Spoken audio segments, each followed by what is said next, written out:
Welcome to బీజీఎన్ Telugu. అమెజాన్లో కొన్న వస్తువు నచ్చకపోవడంతో వాపస్ పంపించేందుకు ప్యాక్ చేశారా దంపతులు.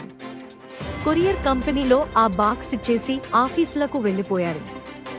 సాయంత్రం ఇంటికి తిరిగొచ్చాక ప్రేమగా ఎదురొచ్చే పెంపుడు పిల్లి కనిపించలేదు.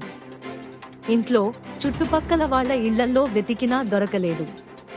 పిల్లి కనిపించట్లేదని పోస్టర్లు అంటించి మరీ గాలించినా ఫలితం లేకుండా పోయింది. అయితే 6 రోజుల తర్వాత తమ పిల్లికి అమర్చిన మైక్రోచిప్ స్కాన్ చేసినట్లు ఆ దంపతుల మొబైల్కు నోటిఫికేషన్ వచ్చింది. అదే రోజు సాయంత్రం ఓ వెటర్నరీ డాక్టర్ ఫోన్ చేసి పిల్లి తన దగ్గర క్షేమంగా ఉందని చెప్పారు. అమెజాన్కు రిటర్న్ పంపించిన బాక్స్లో పొరపాటున పిల్లి కూడా వెళ్లిందని తెలిసి ఆ దంపతులు ఆశ్చర్యపోయారు. 6 రోజుల పాటు తిండి, నీళ్లు లేకున్నా అది ప్రాణాలతో ఉండడంపై వెటర్నరీ డాక్టర్ కూడా ఆశ్చర్యం వ్యక్తం చేశారు.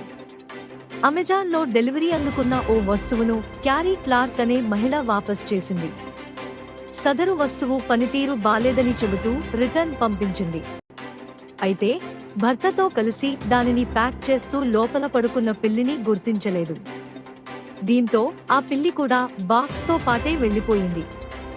6 రోజుల ప్రయాణం తర్వాత యుటా నుంచి కాలిఫోర్నియాలోని అమెజాన్ గోడౌన్కు చేరింది.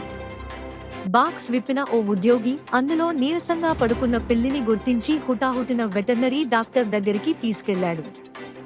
ఇదిలా ఉండగా అక్కడ యుటాలోని దంపతులు తమ పెంపుడు పిల్లి కనిపించక ఇంటా బయట తీవ్రంగా వెతికారు. పోస్టర్లు అంటిస్తూ వీధులన్నీ గాలించారు. Thanks for watching BGN Telugu.